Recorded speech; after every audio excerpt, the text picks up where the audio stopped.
Hey everyone, and welcome to The Explainer. Today we're unpacking a source that completely challenges a massive, universally accepted assumption in modern economics. But to really grasp it, we have to start by setting the stage with the grim reality of October 29th, 1929, Black Tuesday. Fortunes literally vanished in a matter of hours. By 1933, a staggering 25% of Americans were out of a job, and Hoovervilles were popping up all over the nation. And even after a full decade of Franklin Roosevelt's New Deal programs, unemployment stubbornly hovered right around 15%. Okay, let's dive right into this. The traditional textbook narrative shifts abruptly the moment Pearl Harbor happens. America enters the war, factories roar back to life to build tanks instead of tractors, and boom, 17 million new wartime jobs just magically appear.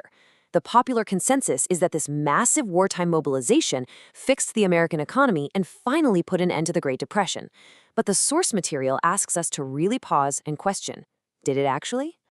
Well, if you look at the raw numbers, defense spending absolutely rocketed from a tiny 1.4% of GDP to over 37% during the war, and unemployment plummeted to under 2%. A lot of Keynesian economists looked at this exact data and basically declared the case closed. Their takeaway was that when the public stops spending, astronomical government spending is what saves the economy. To them, World War II was the ultimate, irrefutable proof of their theories. All right, Section 1.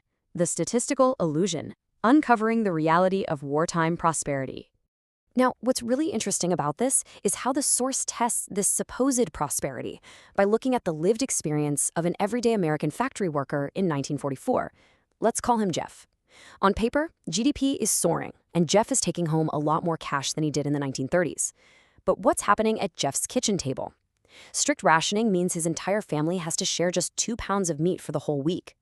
Gasoline, coffee, cheese, shoes, they're all heavily restricted. Heck, car production had been totally banned since 1942. The trick here is that GDP goes up the exact same amount whether you build a home for a family or a bomb that gets dropped into the ocean. Building bombs simply doesn't equal civilian prosperity. Jeff was earning more, sure, but his family was actually consuming far less than when he was practically broke. Section 2. The post-war pivot. The ultimate economic test. The true, undeniable test of this Keynesian economic theory finally arrived in 1945. The guns went quiet. Suddenly, you've got 10 million soldiers preparing to flood right back into the job market, while at the exact same time, government spending is dropping off a cliff by over 60%.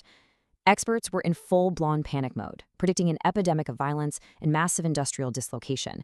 Even President Truman just assumed mass unemployment was completely inevitable without all that wartime spending propping things up. But here's the wild part. The actual sequence of events completely failed to follow those dire predictions. The war ends, government spending drops by 60%, and instead of the economy collapsing, those bomb factories just smoothly pivoted right back to making appliances. Car plants switched from building tanks back to Chevrolets. Over 20 million people were released from war-related work, and yet unemployment peaked at a remarkably low 3.9%. The source makes a compelling argument here. The economy didn't survive the government spending cuts, it actually thrived because of them. All those resources that had been locked inside the war machine were finally freed up to make consumer goods that people actually needed. Moving on to Section 3, the original printing problem, tracing the root cause. So, let's put our detective hats on for a second. If the war didn't fix the economy, what did? And where did the real damage to the global economy actually begin? The source maps out this catastrophic chain reaction that really kicked off in 1914 with World War I. To fund massive trench warfare without completely breaking their citizens through taxes, treasuries ditched the gold standard and just fired up the printing presses. Once that started, countries were basically racing to devalue their currencies.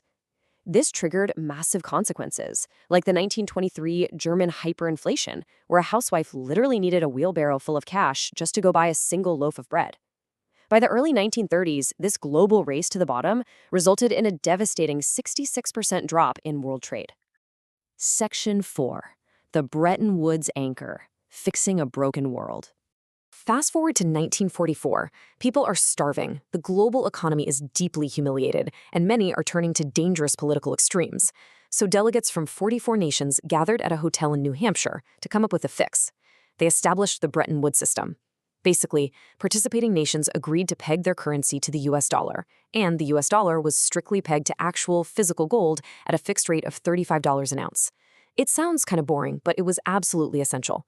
It was a hard stop to the printing press.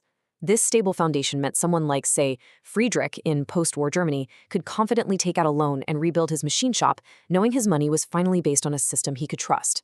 So the crucial point here is that while this system successfully stabilized the globe, it had one massive fatal flaw. Bretton Woods forced every country to tie their currency to the dollar.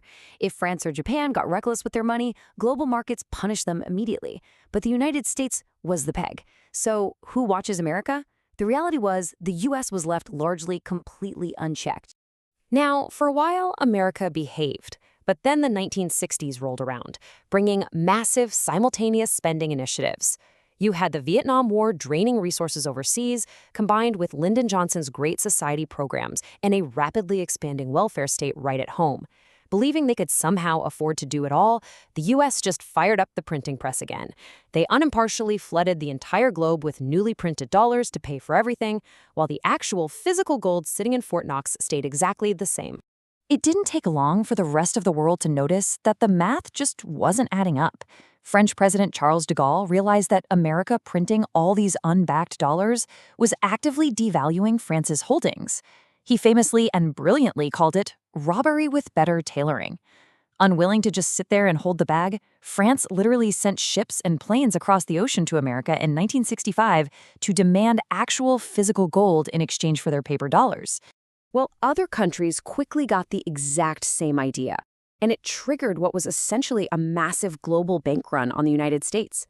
By 1966, the math was just terrifying. To put it into perspective, the U.S. only had $3.2 billion in gold left to cover a whopping $14 billion in foreign dollar claims floating around the globe. Britain alone was knocking on the door asking for $3 billion. Which brings us to Section 5, the Nixon shock. The anchor drops. The absolute climax of all this arrives in August 1971. Completely out of gold, President Richard Nixon gathers his top advisors in secret at Camp David. 2 days later, he interrupts regular television broadcasts with a world-changing announcement. The United States would suspend the convertibility of dollars into gold. He pitched it as a temporary measure, but with that single announcement, the gold anchor was dropped entirely. From that moment on, all global money turned into an unbacked promise. And this brilliantly illustrates what happens when you remove that anchor. The consequences were almost immediate. Within just 2 years of ending the gold standard, the oil crisis hit hard. Inflation surged, economic growth completely stalled out, and it brought us a brand new word: stagflation. Then came the savings and loan crisis, the dot-com bust, and of course, the 2008 Great Recession. Meanwhile, gold, which used to be permanently fixed at $35 an ounce, is currently projected by some models to top $5,000 by 2026. The source keenly points out that for decades, every single time we've faced an economic crisis, it has been met with the exact same government solution: just print more money. Now, you might be wondering, why do we still hear this World War II prosperity myth all the time? Well, whenever endless printing and deficit spending gets questioned, that old textbook line inevitably resurfaces. World War II proved government spending fixes economies. The source argues that this myth survives and is passionately defended by so many because it's just incredibly useful. It makes running huge deficits sound smart and responsible, turning every new crisis into a convenient excuse to repeat the exact same actions that caused the instability in the first place. I want to wrap up this explainer with a really powerful thought from the source material. There is no subtler, no surer means of overturning the existing basis of society than to debauch the currency. Think about that for a second. When the printing press runs completely unchecked, it fundamentally alters the value of your labor, your hard-earned savings, and your future. It really makes you wonder, how much of what we're told about the mechanics of our money today is actually true? Thanks so much for exploring this with me, and I'll see you in the next explainer.